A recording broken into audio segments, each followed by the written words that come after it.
말씀 함께 보겠습니다. 마가복음 10장 20절 말씀 한 절이니까요. 함께 보겠습니다. 마가복음 10장 20절 말씀입니다. 제가 가진 성경 신약 71면에 있습니다. 마가복음 10장 20절 말씀 짧은 한 절이니까요. 우리 함께 읽겠습니다. 시작. 그가 여짜오되 선생님이여 이것은 내가 어려서부터 다 지켰나이다. 아멘. 아멘 말씀입니다. 여러분 반갑습니다. 더운 날씨에 고생 많으셨죠? 오늘 하루도 편하셨어요? 일주일? 오늘 하루? 아니시죠? 여러분들 되게 고생 많이 하실 줄 압니다. 또 날씨가 더워서 또 내가 좋아하는 일을 함에도 불구하고 되게 어려운 그런 날인데 여러분들 일을 해야 돼서 일을 하신 분들과 하고 싶어서 하신 모든 분들 고생 많으셨습니다. 오늘 말씀 통해서 여러분들과 함께 좀 평안함, 또 나의 신앙의 성장 뭐 이런 것들을 경험하는 시간 됐으면 좋겠습니다. 제가 예전에 오늘 말씀하기 전에 이거 어떻게 되게 고민을 많이 했어요. 이걸 시작을 어떻게 해야 되나 고민하다가 비슷한 일이 있어서 소개를 좀 시켜드리려고 해요. 제가 예전에 마술로 막 사역을 한창 할 때 저보다 나이가 한 10살쯤 많아 보이는 남성분이 오셨어요. 그리고 영화에 나올 듯한 이 007 가방 같은 걸 갖고 오셨어요. 그러더니 그 가방을 제 사무실 테이블에 탁 올려놨더니 할 말이 있어서 왔습니다. 예. 무슨 가방을 딱 열었어요. 뒤로 쫙 영화처럼 있잖아요. 007 가방 열었어요.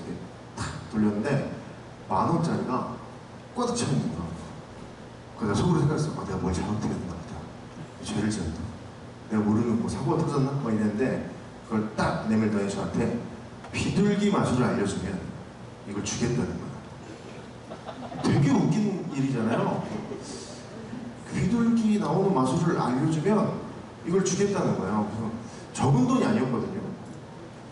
이걸 가르쳐주고 싶은데 이걸 가르쳐줘야 되는 입장에서는 상대가 배워야 될 게 굉장히 많아요. 여러분 우리 되게 쉽죠? 마술에서는 1초에 나오잖아요. 비둘기가 짠 나와서 와 박수 치고 들어가잖아요. 근데 그거 하나 나오게 하기 위해서 배워야 될 게 되게 많아요. 조명도 신경 써야죠. 무대에 어떻게 되는지 알아야지. 그리고 그걸 배우기 위한 비둘기를 다루는 법도 알아야 되고요. 비둘기도 키워야 되고요. 비둘기 일단 사야 되고요. 먹이도 사야 되고 뭐 할 게 많아요. 근데 이거를 한 번에 가르쳐달라는 거예요. 그냥 비둘기 어떻게 나오는지 알면 된다는 거예요. 그러니까 그걸 배우면 이 사람이 먹고 살 수 있겠다 싶어서 이제 배우러 오신 것 같아요. 그래서 제가 이렇게 얘기했습니다. 비둘기 마술 하려면 진짜 할 게 너무 많습니다. 그러니까 돈은 됐고 저희 사무실 와서 연습을 하십시오 라고 얘기를 드렸어요. 그랬더니 그분이 그 가방을 탁 닫더니 이렇게 얘기해 주셨어요. 그거 한번 알려주지. 치사하게 서로 나이 먹고 여기 나가버리시는 거예요. 속으로 돈도 떠나고 사람도 떠나고 욕만 나왔구나 말해서 또 되게 슬퍼했던 기억이 있는데 그 사람이 알고 싶어하는 그것은요 사실 그것을 알기 위한 기본적인 베이스들을 알아야 하는데 쉽게 생각한 거죠. 그냥 이렇게 마술사들한테 맨날 이렇게 얘기하거든요. 선생님 되게 쉬운 거 한 번만 해주고 가세요. 되게 쉬운 거, 그 장미꽃 나오는 거 되게 쉬운 거 그것 좀 해주고 가세요. 장미꽃 나오는 거 되게 어려워요. 연습 되게 많이 해야 돼요. 사람들이 되게 쉽게 생각하거든요. 그러니까 그 현상에 대해서는 굉장히 쉽게 생각을 하고요. 그 현상이 일어나기 위해서 여러 가지 준비됐던 일에 대해서는 사람들은 잘 생각하지 않아요. 그죠? 오늘 그런 관점에서 이야기를 좀 드리려고 하는데 오늘 말씀은 여러분들 다 아시는 내용이죠. 이 부자 청년 이야기잖아요. 부자 청년과 예수님의 대화 나눴던 이야기인데 이 이야기의 초반은 영생과 관련되고 구원과 관련된 마치 하나님의 영적인 어떤 이야기인 것처럼 쫙 진행이 되다가 마지막에 어떻게 끝나는지 아세요? 돈 얘기로 끝나요. 돈 얘기로 딱 끝나요. 결국 마지막이 돈이야. 얘기하다 보니까 돈 얘기로 끝나는 거예요. 자신의 평생의 숙제였고 평생의 고민이었던 이 영생을 찾을 수 있는 방법을 예수님이라는 사람을 만났어요. 그래서 이 사람은 말해줄 것 같아. 이 청년이 예수님에게 다가가서 물어봅니다. 영생을 얻으려면 어떻게 해야 됩니까? 라고 물어보고 근데 예수님이 말씀하신 내용이 좀 달라요. 본인이 생각했던 모습과 많이 달라요. 이 부자 청년은요 자신이 영생과 되게 가까운 상태라고 느꼈던 모양이에요. 무슨 얘기냐면 우리가 읽은 구절 선생님이요 이거는 내가 어렸을 때부터 다 지켰습니다 라고 얘기하고 있어요. 이것을 지켰다는 게 19절 내용인데, 네가 계명을 아니까 살인하지 말고 가늠하지 말고 도둑질하지 말고 거짓 증언하지 말고 속여서 빼앗지 말고 네 부모를 공경해라 라고 얘기했더니 나 이거 어릴 때부터 다 지켰습니다 라고 얘기했어요. 그럼 굉장히 이것들이 익숙한 사람이란 얘기예요. 그러니까 계명을 지키고 율법을 지키는 데 있어 되게 익숙한 사람이었다라는 거죠. 그것을 다 지켰으니까 자신이 영생을 얻었다는 확신이 있어야 되는데 그게 없는 거예요. 지금 계명을 지키면 영생을 얻을 것 같아서 계명을 열심히 지켰는데 마음에 내가 영생을 얻었다는 확신이 전혀 들지 않은 거죠. 그러니까 궁금해서 예수님께 여쭈러 온 거죠. 완전한 확신에 대한 단계는 아니었다라는 거예요. 그래서 이상해서 궁금증 때문에 물어봤는데 마태복음에서는 이렇게 얘기합니다. 20절 마태복음에서는요. 그 청년이 이르되 이 모든 것을 내가 지키었사온데 아직도 무엇이 부족하나이까? 라고 물어봐요. 이 질문의 의도가 뭐예요? 지금 영생을 얻는 것을 이 청년은 무언가 주고 받는 비즈니스로 이해하고 있는 거예요. 내가 율법을 이만큼 지켰으니까 내가 영생에 가까워졌겠지. 내가 이만큼 종교 행위를 했으니까 내가 영생에 이만큼 가까워졌겠지. 라고 믿고 확신하고 있는 상황이죠. 자신의 영생을 얻기 위해서 모든 계명을 잘 지켰으니까 내가 그 계명과 아주 가까웠을 거야. 내가 계명을 지키는 거에 있어서는 아주 익숙했을 거란 말이에요. 완전히 익숙해가지고 보지 않고 움직일 줄 아는 사람을 뭐라 그래요? 전문가라고 그래요. 여러분들이 전문가의 자리에 계시면 그거예요. 너무 그 일에 익숙해서 그냥 되는 거. 그걸 보고 전문가라고 그러잖아요. 이 사람이 이제 그 율법을 지키는 데 있어서는, 계명을 지키는 데 있어서는 이 사람이 익숙함이 있는 거예요, 이제. 그래서 이 사람은 그 율법이라는 것이 자신에게 너무 친하게 느껴져서 영생에 대한 문제가 자신의 상태와 가깝다라고 생각했어. 영생이 나에게 가까운 상태다라고 이해했을 거예요. 왜? 나랑 익숙했으니까. 근데 영생이 나 가깝다. 그러니까 어찌 보면 예수님을 통해서 자신의 영생을 확증받고 싶기도 했을 거예요. 영생은 어떻게 했습니까? 이런 계명을 지키려고 하지 않았니? 그거 다 지켰습니다. 그럼 네가 영생을 얻은 거야? 라는 대답을 듣고 싶었을 거예요. 그죠? 근데 막상 엉뚱한 얘기를 하시는 예수님 덕분에 이 부자 청년은 성경에서 사라집니다. 고민을 하며 사라져버립니다. 여러분, 우리들은요 기억력보다 뭔가 더 친한 게 중요하대요. 그러니까 익숙한 게 더 중요하다라는 거예요. 이게 무슨 얘기냐면요, 여러분 간혹 이럴 때 있지 않으세요? 저는 몇 번 있었는데 교회에 와서 예배를 드렸어요. 집에 갔는데 성경책을 안 갖고 온 거야. 근데 어디다 놨는지 기억이 안 나요. 그럼 여러분 대본에 뭐라고 생각해요? 내가 이제 치매기가 있나 보다. 그죠? 그런 생각하시죠? 근데 대부분의 학자들이 말하는, 심리학자들이 말하는 대부분의 결론은 뭐냐면 인간의 기억력은 똑같아요. 죽을 때까지. 변하지 않는데요. 이걸 어디서 증거를 대냐면, 여러분들 20살 전까지는 IQ 테스트를 계속해요. 그죠? 여러분 기억나시죠? 옛날에 이거 막 힘든 거, 문제 이상한 거 푼 거. 그 IQ 테스트를 하는데 20살 넘으면 IQ 테스트 해보실 분 있으세요? 병에 걸려서 한 거 말고 그냥 정기적으로. 건강검진은 계속 하시죠? 왜 그래요? 건강은 나빠지니까 검진을 해야죠. IQ는 안 나빠져요. 그래서 그냥 검사 안 한대요. 이게 무슨 얘기냐면 여러분의 기억력은 그대로 가는 거예요. 그대로 가는데 왜 이런 문제가 생기냐면, 여러분은 교회를 매주 오죠. 어쩔 땐 수요일, 금요일도 오죠. 새벽기도도 오죠. 그럼 일주일에 교회를 얼마나 오는 거예요? 그죠? 일주일은 7일인데 7일보다 더 많이 오잖아요. 그죠? 그러니까 이것이 아주 익숙하잖아요. 여러분 성경책을 끊임없이 보시잖아요, 집에서. 그죠? 보고 또 보고 보고 또 보고. 그렇다고 하세요, 빨리. 보잖아요. 그러니까 그 성경책이 나한테 익숙해. 익숙한 공간에 내 익숙한 물건이 있어서 잊어버리는 거예요. 너무 익숙해서 내가 더 이상 그거에 신경을 잘 쓰지 않기 때문에 잊어버린다라는 거. 그래서 찾기도 어려운 거예요. 왜냐면 그 교회 지하부터 4층까지 여러분 주일날 한 번은 왔다 갔다 하시잖아요. 어떻게 생겼는지 구조도 알고. 그래서 이게 이해가 어디 갔는지 이제 찾기가 되게 난감해진다는 거죠. 그러니까 교회에서 뭔가 잃어버려서 헤매는 지체가 있다면 여러분 에이그 이러지 마시고 정상적인 겁니다. 정상. 아, 저 사람이 교회에 굉장히 익숙해서 신앙이 좋은 사람이구나 라고 생각하셔야지 에이그 이러시면 안 됩니다. 그죠? 그 얘기를 한다는 거예요. 인간은요 다 그냥 친하면 잘 안다고 생각한다는 거예요. 그냥 내가 이거랑 익숙해지면 내가 그거에 대해서 정통했다고 생각한대요. 되게 재밌는 이야기인데, 차를 타고 가다가 여러분 차가 고장나면 남자들이 보통 차를 문을 열고 딱 나오죠. 그다음에 뭐예요? 본네트를 열죠. 그리고 뭐예요? 쳐다봐요. 그 다음 뭐 할까요? 계속 쳐다봐요. 그 다음에 또 어떻게 해요? 차 뒤로 가요. 트렁크를 열어서 공구를 꺼낼 것 같죠? 걸레를 꺼내온답니다. 그리고 엔진을 닦는데요. 그리고 차한테 말을 건대요. 야, 움직여라. 어떡하냐. 말을 건다는 거. 이게 되게 저는 믿지 않았거든요. 에이, 어떻게 사람이 그래. 근데 그 이제 어떤 다큐멘터리를 보니까 78%의 사람들이 그래요. 78%의 사람들이 걸레를 가져가서 닦는다는 거예요. 이게 왜 그러냐면 이 차는 매일 아침 저녁으로 나를 봤잖아요. 내가 얘랑 가까운 거야. 익숙한 거야. 그래서 이 차에 대해서 내가 안다고 착각해요. 뚜껑을 열었는데 몰라.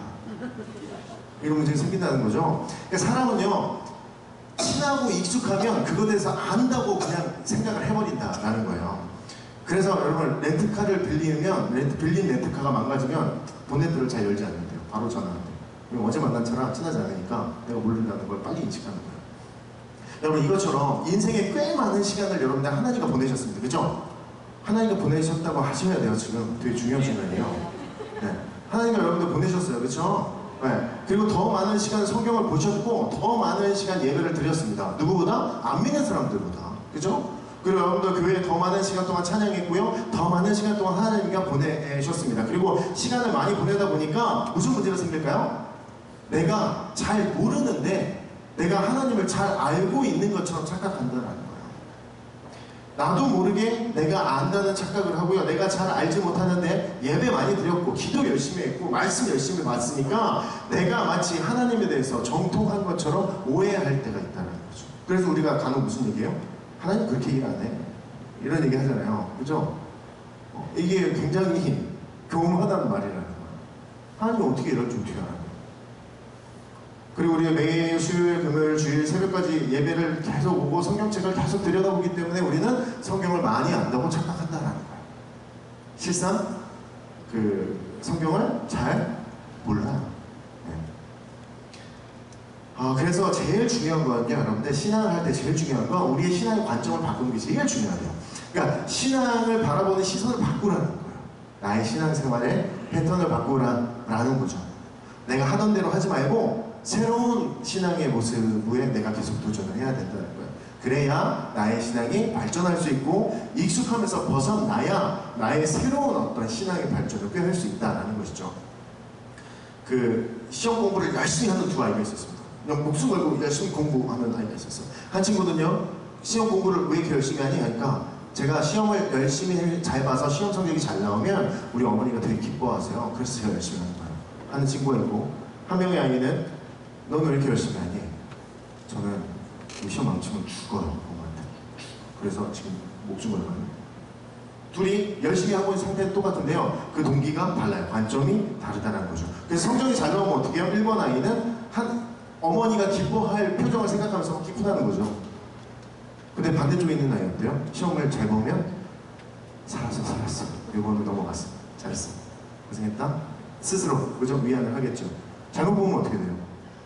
잘못 보면 이 엄마가 기뻐할 걸 생각하고 시험 봤던 그 아이는요, 잘못하면 안타까움이 생기는 거예요. 내가 좀 더 잘했으면 엄마가 기뻐할 수 있었는데. 근데 어머니 이 반대쪽에 있는 아이 어떻게 돼요? 그때부터 이제 우울, 공황 뭐 이런 게 생기겠죠. 불안 뭐 이런 게 생기겠죠. 고민한다는 거죠. 그런데 빨리 다시 원위치로 돌아올 수 있는 친구는 엄마가 기뻐하기 때문에 열심히 했던 친구가 빨리 원위치로 돌아올 수 있다라는 거죠.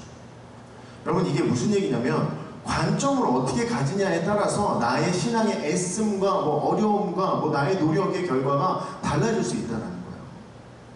간혹 청년들하고 이제 상담을 하면 청년들이 이런 말을 많이 합니다. 신앙생활을 조금 하면 이렇게 군인 형제들하고 특히나 많이 얘기했었는데요. 이런 얘기를 저한테 와서 목사님, 죄가 어디까지가 죄인가요? 라고 물어봐요.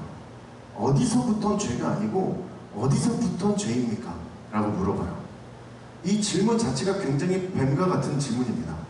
그죠? 나쁜 질문, 못된 질문. 그리고 그 얘기를 한 이유는 자세히 물어봐요. 여자친구가 생겼냐? 예. 그래서 물어보는 거예요. 이렇게 얘기해요. 어디까지 여자친구랑 가까워야 죄가 아닐까요? 를 물어봐요. 이거 왜 물어봐요 지금? 내가 죄를 짓지 않는 선에서 내가 마음대로 할 수 있는 부분이 어디까지냐를 묻는 거예요. 그런 부분이 어디 있어요? 그러니까 자기가 하고 싶은 건 다 할 건데 지옥 가기 싫거든요. 하나님을 아니까. 그래서 그 죄의 커트라인이 어디냐고 물어보는 거예요. 어디까지 가야 내가 좀 이렇게 위험하지 않은 상태에서 내가 하고 싶은 걸 다 할 수 있을까요? 를 물어보는 거죠. 그래서 뱀과 같은 질문이라 그런 거예요. 그러니까 하나님께 관점을 돌려버리면 이 문제에서 굉장히 쉽게 해결할 수 있어요. 빠져나올 수 있어요. 무슨 얘기냐면요. 우리 많이 찬양하죠. 나 주님의 기쁨이 되기 원하네 라고 찬양하면서 우리 막 눈 감고 막 은혜 받으면서 찬양했는데 정말로 그렇게 살아야 되는 게 우리 그리스도인의 목표인데 죄의 커트라인을 잘 지키면서 사는 것은 주님의 기쁨이 될 수 없는 것이라는 거죠. 그죠? 지금 관심을 어디 두고 있어요? 죄에 두고 있죠. 하나님의 기쁨에 두지 않고 죄에 두고 있어요. 어디까지 해야 내가 죄를 짓지 않을까를 고민하고 있다는 거죠. 하나님과 관계가 바로 세워졌으면요, 죄의 커트라인은 어디까지인지 관심이 없는 게 정상이에요. 필요가 없는 질문이에요. 그 사람의 고민은 어떤 걸로 바뀌어야 하면 어떻게 하면 내가 하나님을 기쁘게 할까라는 질문으로 바뀌어야 된다는 거죠. 오늘 말씀의 이 부자 청년의 관점이 어디냐면 하나님 중심이 아니고요, 자기 중심의 관점을 가지고 있습니다. 어떻게 하면 내가 영생을 소유할까에 관심을 가지고 있지 하나님을 기쁘게 할까에 대한 관심이 없다라는 것이죠. 지금 부자 청년은요, 죄의 커트라인을 묻고 있는 거예요. 내가 어디까지 해야? 예수님은 딱 한마디만 하십니다. 네 소유를 팔아서 나를 따라와라. 더 기가 막힌 건요, 예수님이 대단하신데 이 대단하심의 더 대단하심을 보여주는 이유가 뭐냐면 우리가 읽지 않았던 21절에 이런 말씀이 있어요. 예수께서 그를 보시고 사랑하사 이르시되 뭐예요? 설명하고 계시다는 거예요. 그죠? 하나님께서 이제부터 그 이유에 대해서 설명을 하신다는 거야. 여러분, 예수님은 항상 이타적인 모습을 보여줘. 타인 중심의 모습을 보여주시는데 내가 아는 것을 상대방에게 차분하게 설명하실 수 있었다는 거죠. 그게 뭐 대단하냐 라고 생각하실 수 있는데 여러분 인생에 이런 일이 반드시 있습니다. 그리고 여러분 이 일 때문에 상처받으셨을 거예요. 자녀가 있다면 더 큰 상처를 받으셨을 거예요. 뭐냐면 이런 거예요.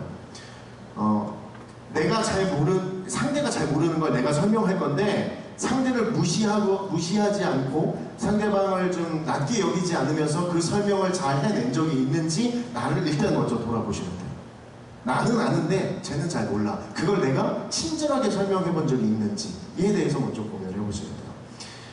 그건요, 상대방을 사랑하지 않으면, 이타적인 마음이 없으면 그 설명 못합니다. 제가 이 예를 드리면 이런 거예요.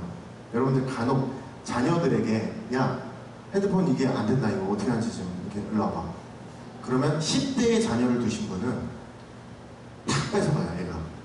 그래서 지가 막 해가지고 자, 쭉 가요. 기분은 나쁘지만 문제는 해결됐죠. 그죠? 그리고 이제 30, 40대가 넘은 자녀를 두면 야, 이게 안 된다. 그러면 걔가 내 옆에 와서 앉아요. 엄마 이거 눌러봐. 이거 눌러봐. 이게 이렇게 돼서 이렇게 된 거야. 라고 얘기해요. 왜 그렇게 할 수 있을까요? 어리니까 엄마의 마음 잘 몰라요. 엄마를 사랑하는 건 맞아. 그런데 엄마의 마음을 이해하기까지는 어려워. 그러니까 지가 빨리 이렇게 해가지고 문제를 해결하는 거야. 근데 나이가 들면 어때요? 상대방의 마음을 알잖아요. 그러니까 엄마가 지금 어떤 마음의 상태일지 아니까 옆에 앉아서 그거 같이 도와주고 대화하고 말하는 거예요. 여러분, 이게 이타적인 마음이라는 거죠. 그래서 이타적인 마음, 내가 아는 걸 상대방에게 설명하는 것, 잘 모르는 사람에게 설명하는 그 마음은요, 사랑이 베이스가 되지 못하는 일입니다. 사랑이 기반이 되지 않으면요, 상대방이 모르는 걸 내가 친절하게 설명할 수 없어요. 근데 이 친절하게 설명하다 보면 장점이 생기는 게 뭐냐면 누군가가 뭘 모르는 걸 내가 막 설명하잖아요. 그러다 보면 막히는 때가 와요. 이건 뭐냐면 나도 잘 모르겠네. 이거는 내가 평소에 잘 모르는 거예요. 마치 내가 알고 있는 줄 알았는데 몰랐던 것, 그것을 그때 설명하다 막히는 거예요. 그럼 난 그걸 나중에 또 공부할 수 있겠죠. 그래서 점점 더 성숙할 수 있겠죠. 그죠? 누군가에게 설명한다는 거. 예수님이 지금 그 부자 청년에게 이 행위를 하고 계신다는 거. 왜? 사랑해서. 상대를 사랑해서 상대방한테 그것에 대해서 질문한 것에 대해서 솔직히 대답할 가치도 없을 수 있는 상황인데도 불구하고 예수님께서 차분하게 설명해주고 계신다라는 거죠. 이것은 이타적이며 사랑을 기반으로 한 일이다라는 것이죠. 예수님이 이 청년이 놓지 못하는 한 가지를 잘 알고 계셨습니다. 그죠? 완벽히 알고 계셨습니다. 그래서 말씀하시죠. 소유를 팔고 나를 따라와라 얘기해요. 그러니까 이 청년이 할 수 없는 한 가지가 이 부분이었어요. 다 할 수 있었고 다 해왔고 다 하려고 노력할 수 있었는데 생각조차 해보지 않은 부분이 이 부분이라는 것이죠. 그래서 사람이 두 가지를 동시에 할 수 없다는 거 예수님이 이미 알고 계시니까 이것에 대해서 이야기를 하시는 거예요. 우리 기독교인들은 대부분 다 아는 얘기죠. 여러분, 일만하게 뿌리가 뭐예요? 대답하셔야 돼요. 중고등학교, 초등학생들도 잘 아는데 일만하게 뿌리가 돈이에요. 그러면 부자가 천국에 가는 게 쉬워요? 어려워요? 얼마나 어려워요? 낙타가 바늘기에 들어가는 건가 어렵죠. 그죠? 어려운 일이네요. 그죠? 그러면 여러분 생각해 보세요. 이걸 우리가 알아요. 저도 이거 알아요. 근데 가끔 제가 기도하다가 이런 생각을 해요. 기도를 내가 한참 하고 끝나고 이제 묵상하면서 뭔가를 다 끄적일 때 문득 머리를 스치는 내용이 내가 기도한 대부분이 일만하게 뿌리를 달라고 한 것 같은 느낌이 막 오는 거예요. 제 가슴에. 일만하게 뿌리인데 왜 내가 자꾸 이걸 달라고 하나 라는 생각을 자꾸 하게 될 때가 있어요.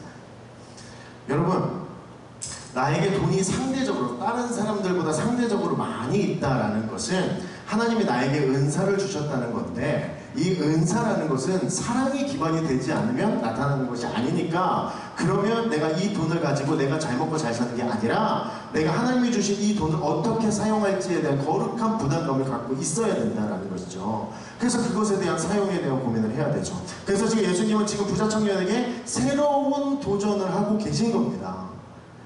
이게 왜 새로운 거냐면 이 부자 청년은 한 번도 생각해보지 않은 부분이에요. 무슨 얘기냐면 익숙함에서 벗어나서 새로운 상황에 막 너를 집어넣어야 된다라고 지금 예수님이 얘기하시는 거예요. 이 청년은 단 한 번도 자기의 소유를 다 팔아버릴 생각 안 했을 겁니다. 해본 적도 없죠. 할 가치도 없는 일이고 더욱이 예수님을 따라갈 생각은 전혀 해보지 않았죠. 지금 그냥 가서 적당한 선에서 답만 얻고 막 행복해 이러고 집에 갈 생각을 하고 물어본 건데 자기를 따라오래니까 이거는 좀 아닌 것 같은데요. 무슨 얘기냐면 놓을 수 없는 부분에 대해서 너가 새로운 것에 들어와야 된다라고 지금 예수님께서 그를 도전하고 계십니다. 근데 이 사람은 어떻게 해요? 부자 청년 다시 익숙한 생활로 돌아가죠. 새로움을 거부하고 다시 익숙함으로 찾아 들어가는 모습을 보게 됩니다. 근데 차이가 생기기 시작했어요. 무슨 차이예요? 심히 고민하기 시작했다는 거예요. 이 청년의 머릿속에 이제 생각이라는 걸 하기 시작하게 됐어요. 왜요? 생각해보지 않았던 새로운 것들에 대해서 내가 알게 됐거든요. 그럼 내가 그것에 마음의 부담감으로 다가오기 시작하고 그거를 고민하고 생각하기 시작한다라는 것이죠. 그동안 익숙함 때문에 고민하거나 생각하지 않고 움직였는데 이제는 그 생각이라는 것을 새로운 어떤 것들 때문에 하기 시작했다라는 거예요. 그럼 여러분들 삶에 익숙한 것이 많은 인생을 사십니까? 아니면 새로운 것이 많은 인생을 사십니까? 생각만 하세요. 우리 일상교회는 익숙한 것이 많은 공동체 같으십니까? 아니면 새로운 것이 많은 공동체 같으십니까? 고민만 하세요. 제발 대답하지 않으셔도 돼요. 이러다 또 서로 곤란한 상황이 있으니까. 여러분, 익숙하면요 생각하지 않습니다. 익숙하면 행동하지 않습니다. 고민해보지 않아요. 내가 익숙하기 때문에 그게 편하니까 다른 거 하지 않아요. 제일 재밌는 얘기 하나 해드릴까요? 옛날에 한 사람을 감금해놓고 최대한 불편하게, 폭력 없이 그 사람을 최대한 불편하게 만드는 연구를 하는 이상한 사람들이 있었대요. 그 사람이 어떻게 했냐면 이게 화면에 써있는 대로 이 사람이 행동하지 않으면 밥이 안 나오든가 뭐 이런 절대적인 상황을 만들어서 이렇게 합니다. 오른쪽 다리부터 바지를 입어라. 왼쪽 팔부터 난방에 팔을 넣어라. 앉을 때 팔을 짚지 말고 앉아라. 정신병에 가까운 괴로움을 느낀답니다. 여러분 생각해보지 않으셨어? 왜냐면 여러분들 바지 입는데 전문가예요. 내 바지 내가 입는 거에 대한 전문가예요. 그래서 우리 바지 입을 때 생각해요? 그냥 입는 게 이렇게 그냥, 그죠? 어느 쪽 다리 먼저 들어간지 생각하지 않아요. 그게 바뀌면 그게 불편하다는 거예요. 왜? 익숙하지 않으니까. 새로운 거니까. 여러분, 그래서 그 새로운 것이 나에게 다가오지 않으면 우린 생각하지 않는다는 거죠. 고민하지 않는다는 거죠. 여러분, 더 이상 익숙하고 편안한 신앙생활에 머무르시면 안 됩니다. 이번 주일부터 수양회가 시작됩니다. 그렇죠? 네, 진짜 시작되잖아요. 믿어지지 않죠? 며칠 안 남아가지고. 저만 실감이 막 되고 있습니다. 지금. 여러분, 그 새로운 장소로 이동할 거고요. 새로운 말씀이 준비되어 있고 새로운 잠자리와 새로운 만남들이 준비되어 있습니다. 나를 새로운 곳에 끄집어서 갖다 놓는 거예요. 아까 얘기했죠. 새로움이 다가오면 뭐라고요? 고민과 생각을 하기 시작해요. 그러면 성장과 발전이라는 걸 하게 돼요. 여러분, 내 삶의 익숙함을 벗어버리는 짧은 시간을 우리가 경험할 겁니다. 그러면 내 삶의 익숙함으로 생기는 많은 오해, 착각에서 벗어나서 새로운 신앙적인 도전과 인생의 발전에 대해서 고민할 수 있는 최고의 시간이다라는 것이죠. 수양회 가시라고 하시는 말씀은 아니었습니다만 이런 것들에 노력할 수 있는 우리의 삶이 되어야 된다라는 것이죠. 여러분, 익숙함으로는 성장하지 않습니다. 편안함으로는 단 한 번도 세워지거나 하나님의 뜻을 움직이거나 하나님께서 기뻐하는 모습들이 성경에 나오지 않습니다. 여러분, 눈앞에 주어진 그 새로운 그 일들, 때로는 하기 싫고 굳이 내가 그걸 할 필요가 있냐 싶은 그 자리에 내가 나아가는 거죠. 나를 새로움으로 자꾸 몰아붙이는 거죠. 그러면 하나님께서 어떻게 일을 하시는지가 보이기 시작합니다. 여러분들의 인생에 이 고백이 있기를 소원하고 이런 도전들이 있기를 소원합니다. 우리 같이 찬양할까요?